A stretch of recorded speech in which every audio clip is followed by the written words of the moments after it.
Me llamo Jason Wright y soy de Texas. Okay, está bien. Y por eso necesito decir howdy, y'all. Howdy, y'all. All right. Okay.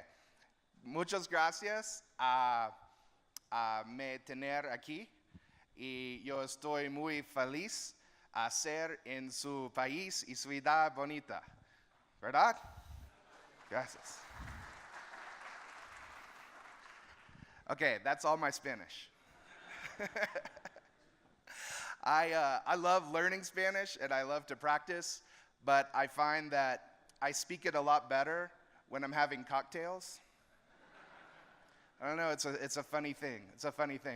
It may be just me, but I was not quite brave enough to try to do my entire presentation in Spanish. But I promise if you have me back next year, I will rehearse in Spanish and deliver in Spanish. ¿Verdad? Okay.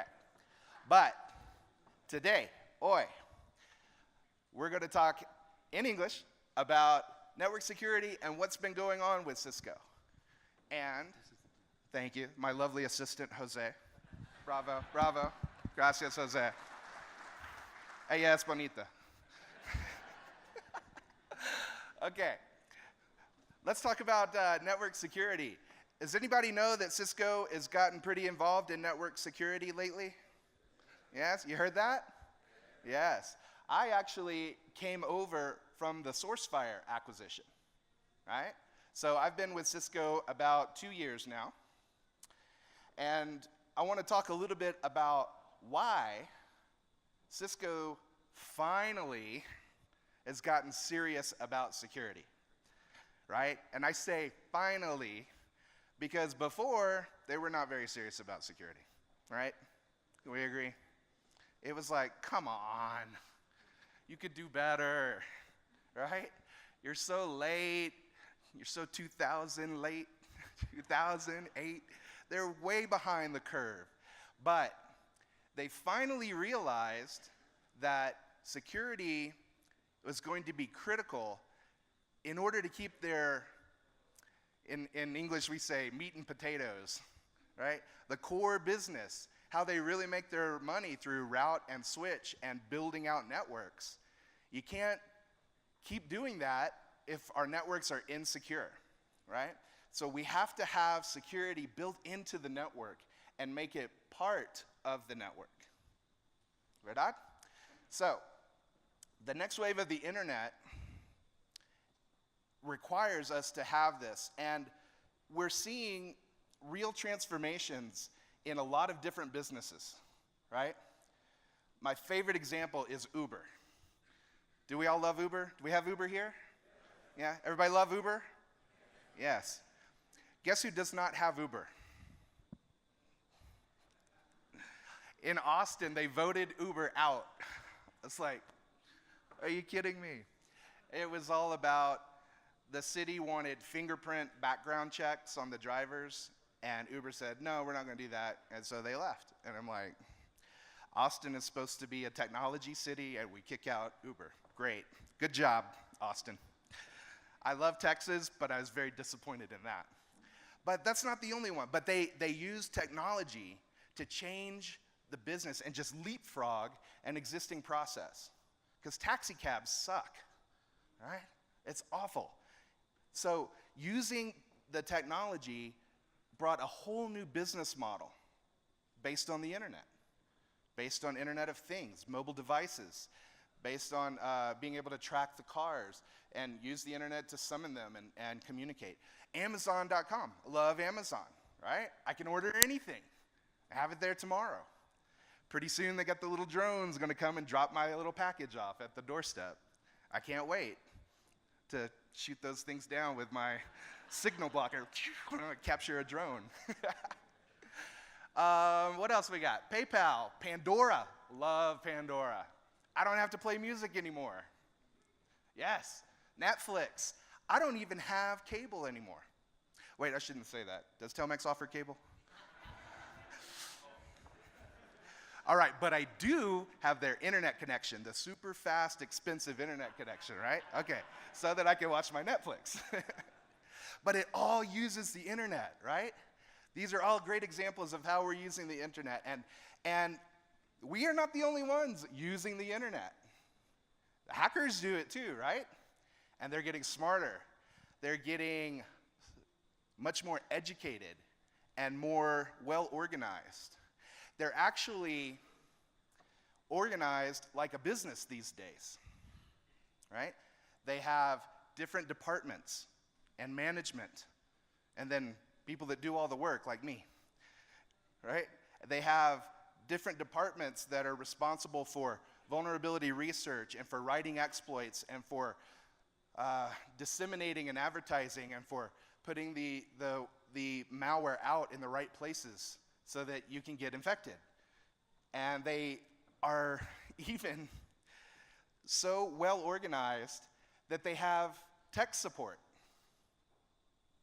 They have tech support, right? So if you buy a piece of malware and you're trying to hack into a bank and you're having trouble, you can call them 24/7 and get help, right? Maybe better tech support than our vendors give us. I don't know. But they're very well organized. They're doing a great job at what they're doing. Unfortunately, it's evil and it's illegal and it's immoral because they're stealing this stuff, but they are well motivated. They are financially backed. They are intelligent and they're organized. Do not underestimate your enemy. Your enemy is probably smarter than you are about network security. That's kind of scary. And even if they're not, it doesn't matter, because they only have to be right one time. You have to be right all the time, right? So we have to be able to bring a secure network to the market, or else this whole concept of Internet of Things and these business models that are changing the way that we live will cease to exist. So Cisco has to invest in security. And they finally are thinking that way, that security is an enabler for their business, right? It facilitates more networks. And honestly, if you look at our last earnings call that just came out last week, and the stock has gone up, and I'm like, yeah. But why did that happen? Well, the routing and switching was kind of flat from the economic perspective, but one of the areas of growth was security. 17% over last quarter. That's pretty big. For a big company like Cisco, 17% growth is phenomenal. You don't hear about that. 2-3% growth is kind of normal for the entire company. So 17%, that was crazy. And what we're finding is that when we approach network security, we start talking about some of the new things that we can do with smarter networks and smarter routers and switches.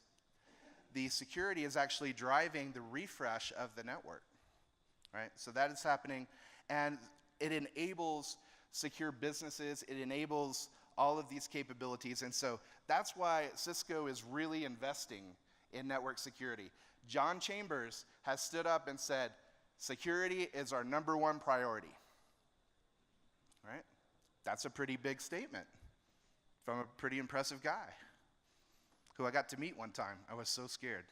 And I was standing there, and I was wearing like a shirt and my jeans, and I didn't have my jacket with me. I'd put it in my bag or something. And we're talking, and I'm like, yeah, I came over with the acquisition. And he's like, that's so great. We are so glad to have you. And I'm like, really? Cool. And he said, and by the way, I love how casually you're dressed. It's like, oh, shoot. And I had the hat, and I was like, well, I do have a jacket. I just am not wearing it right now. I'm sorry, John. But that man is standing up there saying that's our #1 priority, right? And we've invested billions of dollars, right? The SourceFire acquisition was the 4th largest acquisition that Cisco has made. And there have been other major acquisitions like ODNS, OpenDNS, Landcope, ThreatGrid, Cognitive Analytics, Portcullis, NeoHapsys. That's 7 acquisitions that we've done in the last 2 years. So we are completely expanding our product line and the product suite to invest in security across the entire attack continuum. And this notion of before, during, and after the attack, I'm going to talk a little bit more about in just a minute when I get a little bit more technical. But the problem is essentially that no technology is right all the time, right? So we have to have a way to correct our mistakes. And if we miss something, we have to be able to fix that. Today, that's your job. That's a tough job. I am sorry that you have that job.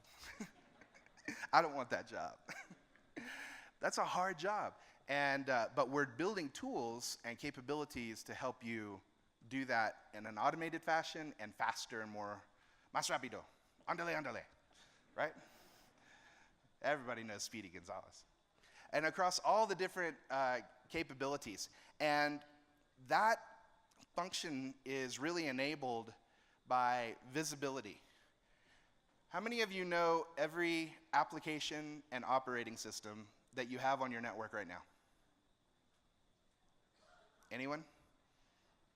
I see some people laughing at me. How could I possibly know that? It's preposterous. You're joking, right? So you don't know what you have on your network, but you're responsible for securing it.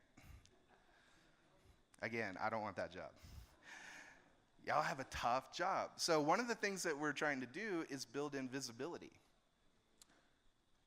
Is there any way I could get some water from my lovely assistant, Jose? Or anyone? Any other lovely assistant? If we could do that, I would love it and appreciate it. But we have to have visibility. We have to be able to see what's on the network. You can't protect what you can't see. So identifying users and applications and devices and operating systems and access rights and connections and IP addresses and geolocation information and all of these things. Applications, client applications that are connecting to the internet. And which website are you going to, and through which DNS requests, and which IP address. All that information we need to be able to press. Thank you, darling.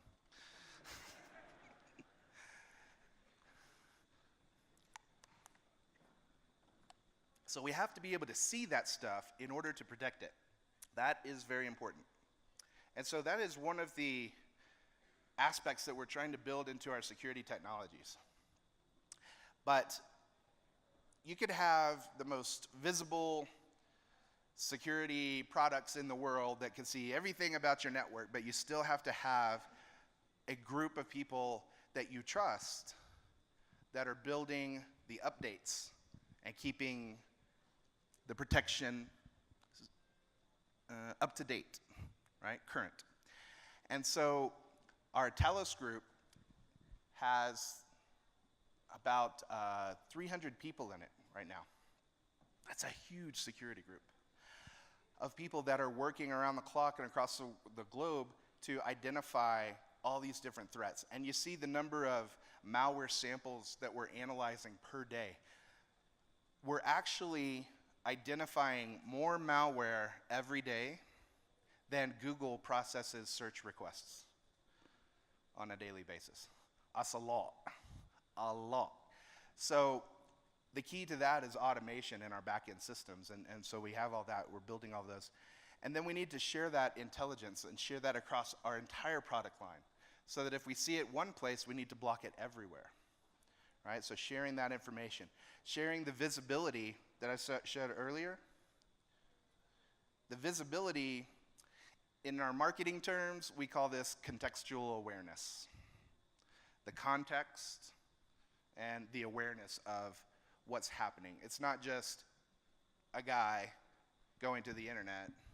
It's Jason going to Facebook from his mobile device on his Android operating system using the mobile Facebook client and VPN'd in through the corporate network to get there, right? That's a lot more detail than just, oh, it's got a guy that's going to the internet, right? So the visibility is contextual awareness. And then the threat intelligence, we need to share that amongst all of our products, and we need to share the contextual awareness amongst all of our products. So we're building a platform, or a portfolio of solutions that are able to work together and communicate to do some really great things. And yes, we've got intrusion prevention systems from SourceFire, and we've merged that together with the ASA firewall. Anybody use the ASA firewall? Nobody uses ASA firewall? Y'all just don't want to raise your hand, do you? Okay, usually, statistically speaking, about 40% of the people I talk to are ASA users. So melding and merging the IPS with the firewall functionality gives us a fantastic next generation firewall that's very threat focused, right? Working on identity services and being able to identify users and identify that contextual awareness about devices and connections. All of this is very important. Content security, web and email security, whether it's an appliance or a web service that you're getting it, you have to build that capability in there. And then malware, for sure, right? Anybody have malware on the network? Anyone have malware on the network? If you, one person, thank you for admitting that you have malware. The rest of you, you have malware, you just don't know it. Okay? I promise. So malware detection at the endpoint and at the network are new technologies that we've invested in. And then with LANCOPE and OpenDNS, really gives us, let's start with LANCOPE, gives us the ability to see what's going on with the entire network. And it takes NetFlow data. So this is information about every connection that every device is making on your network. Anybody have time to look through all that? No. You don't even know what you have on the network, let alone what it's doing. So we have technologies that can see all of that and automate it, right? So big data processing of that. And then, once we do that, we can use the entire network as a sensor in and of itself. And that's a very unique advantage that we bring to the table. Because we leverage the entire network, all the routing and switching connections that are being made, we can watch. And if all of a sudden we see your finance server calling China, you probably won't see that, but we could just see that as a statistical anomaly and say, I don't think that's right. Anybody want to have your finance server talking to IP addresses in China? No. One person does. Okay. Yeah, this person has operations in China. No, that's okay. But maybe we could use the contextual awareness and say, that one server is allowed to talk, but it's not allowed to receive files. Right? So getting very granular about your access control policy is very important. And then when you see a violation of that, we can do something about it. OpenDNS. This is looking at all of the DNS requests. So every time somebody types in, you all know what DNS is, right? Okay, if you don't, every time you type in a URL, a web address, like Cisco.com, nobody knows what the IP address of that server is, and you don't want to have to remember that. So it's like a phone book. It translates Cisco.com into an IP address. Now that request in and of itself, we can watch some certain things about it and where that domain is coming from and some behaviors of the domain and the neighborhood in which that domain resides. And OpenDNS can say, wait a minute, I think you're about to go to a place that is not good. And we can stop the transmission of traffic by preventing you from going to certain places. If you go to click on a malvertising link that has malware on it that's taking you to a domain that's known to host malware, well, we could know that and we could block you from going there and save you. So OpenDNS is like a view out into the internet, out into the space almost. It's like a telescope. Gives you a long view of a long range of what's happening away from your network. And then LANCOPE is watching what's happening right on the network. All right, so it's kind of like your reading glasses. What's happening right in front of you. Anybody use reading glasses? I see a few of you. Yeah, I started doing this about a year ago. And it's getting worse and worse. Getting old, man, getting old. Okay, so LANCOPE is like your reading glasses. You can see what's right there in front of you, what's happening on the network. And then ThreatGrid was another acquisition that analyzes individual files. Okay, so now we're kind of getting into the very granular details of what's happening on the network. And it's almost like looking at things through a microscope. Very small pieces of the traffic that's moving around. So 3 different lenses for 3 different views of what's happening on the network that can all work together as investigative response and threat detection tools to look at things from different perspectives. A telescope out into the internet, reading glasses for what's happening right in front of you, and a microscope for the very detailed level of what's happening with files and analyzing files. So we've been getting a lot of great recognition from analysts and the press and things like that. And honestly, I don't like to spend too much time on these kinds of slides because it's just bragging, you know. Let's move forward.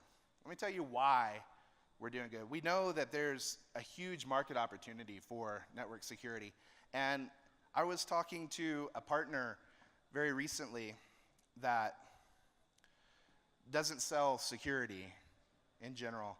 And they were saying, we started saying, well, you know, the threats are everywhere and it's really important and you can use security as an enabler. And they said, yeah, we get it. We just need to know how to implement the strategy. And I was like, well, what makes you so eager to get on board with security? And they said, well, when we talk to customers, even customers that are not very security savvy, that are not very intelligent about their network security, are starting to ask questions about it because the board and the CEO is asking questions about it. So the opportunity is growing mostly because the hackers are doing a good job, actually. And they're making the news, and they're bragging, or the media is showing how much damage they are doing, and it becomes a liability for companies and corporations, right? Every one of you works in an organization that needs to be concerned with the protection of your data. And I know you know that, that's why we're here. But there's a lot of other CIOs and IT managers who don't think about that, but they're starting to because the board and the executives in the company are realizing how much danger and how liable they can be, and how it's a lot cheaper to buy some security ahead of time than try to fix a hack later. With the amount of damage that occurs to the brand, with the, honestly, I'm not sure about the laws in South America and Central America, but in the United States, if your organization gets hacked and you lose personally identifiable information about your customers, you have to tell them that happened. Right? Do you guys have that here? Legislation and laws that force that? I see some heads yes and some heads no. And I'm going to assume that's because some of y'all are from different countries instead of nobody knows. So that is expensive. And you gotta stand up and say, my bad, sorry, that was me, my job. Tough job, again, I don't want your job. I want to help you do your job better. So how can we help you do your job better? Well, let's take things down a notch. I've talked about Cisco. It's enough about Cisco. Let's talk about the products and what we're actually doing with these technologies. And this is where I enjoy myself a little bit more talking about these things, because I am a product person. I like to play with the products. I like to do demos. I was hoping I could do a demo, but they wouldn't let me have my laptop up here. But that's okay, because we're going to talk through some of the capabilities and the functionality here. And this model that I talked about earlier, where we are addressing the threat before, during, and after, antes, durante, después, ADD, is a very important way to think about network security, right? And some of this is kind of basic. I'm going to spend some time on this slide because this is important. Some of this stuff is kind of basic, right? The before phase is pretty basic. That's firewalls and identity. It's knowing what's on your network and deciding what is and is not allowed to communicate, okay? Access control, right? Everybody got a firewall? Anybody not have a firewall? Yeah, I didn't think you'd be brave enough to raise your hand for that one. If you do not have a firewall, do not admit it in front of a room of security experts. A firewall, to me, is access control. It's not even really security. It just says, are you or are you not allowed? Is that application, is that IP address, is that port, is that protocol, even next-gen firewall that does application control, where we say, you're allowed to go to the internet, but you're not allowed to go to Dropbox, or Facebook, or BitTorrent, right? Actually, BitTorrent's not port 80, but anyway, you get my point. You are or are not allowed to use those applications, regardless of the port and protocol and IP address and the 5-tuple. So that's still access control.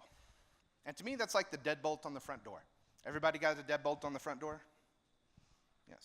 Anybody think that that's going to really keep someone out of your house if they really want to get in? No. But you have one.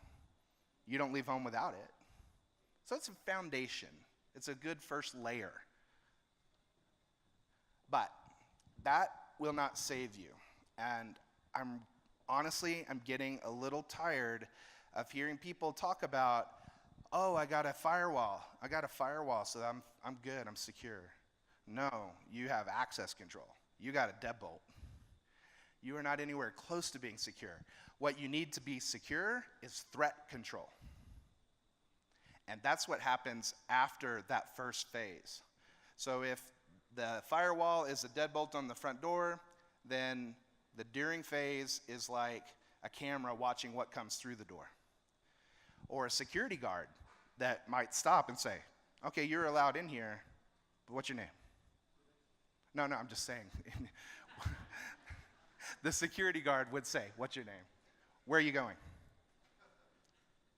No. I'm just messing with you. Where'd you come from? It's like the TSA, or why are you here, Mr. Wright? I'm here to give a presentation. How long are you going to be here? 3 days. Okay, go ahead. So threat control is a deeper level of inspection. This is intrusion prevention systems. This is web and email gateways. This is our OpenDNS saying, wait, I don't like that domain. You cannot connect there. That's threat control. And that's looking for attacks. And that is where we start to block a lot of our threats. And if we were right all the time, we'd be good. You probably wouldn't be here learning about security because the problem would have been solved. But does anybody think that there's a security product that's 100% accurate in the world? No? Not even Cisco? God, they turned on me. Even Cisco is going to miss attacks. Cisco is going to miss attacks all day long because there are 0 days and spear phishing and custom crafted malware directly made for particular individuals, and we have stupid users who click on everything and they don't care what you do or say. They're going to click until they get their content. Right? How do we stop that?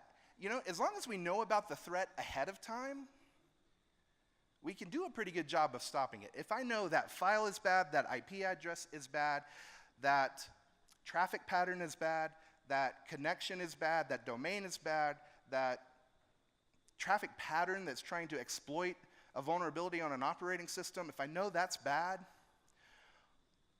I can stop that because I know what I'm looking for.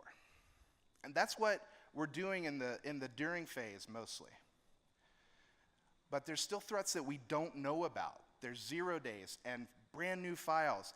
And when I tell you that the malware writers make it so easy to create a new piece of malware, they make toolkits that have GUIs where you just click like a recipe and say, yes, I want scanning for services. Yes, I want denial of service. No, I do not want polymorphism. Yes, I do want exploit. And it'll say, would you like to make this new piece of malware? And you say yes, and it creates a whole new file that no one has ever seen before. And then they use that on your stupid users, right? And then and that's how you get hacked. So there are things that we don't know about, and we cannot be 100% accurate. We're 99.5% accurate, because that's the stuff we know about. But that remaining 0.5% may not sound like a lot until you multiply it times your connections and files and stupid users and all of those things, and then it adds up pretty quick. So, if we know we're going to be wrong, and we know we're going to miss attacks, we should probably do something to fix the things that we miss. Again, today, that's your job. What do you do when you get, has anyone ever been hacked? Anyone here? Oh my gosh, I love the honesty. Now I have 4 people admit that they're being hacked, that they have been hacked. For the rest of you, again, it's happened, whether you know it or not. So, what do you do when you get hacked? Update your resume? Go home and take a nap, have a beer, say, well, I tried. No, you fix it. You fix the problem. You start finding out. You start gathering information. You say, what happened? Where is it?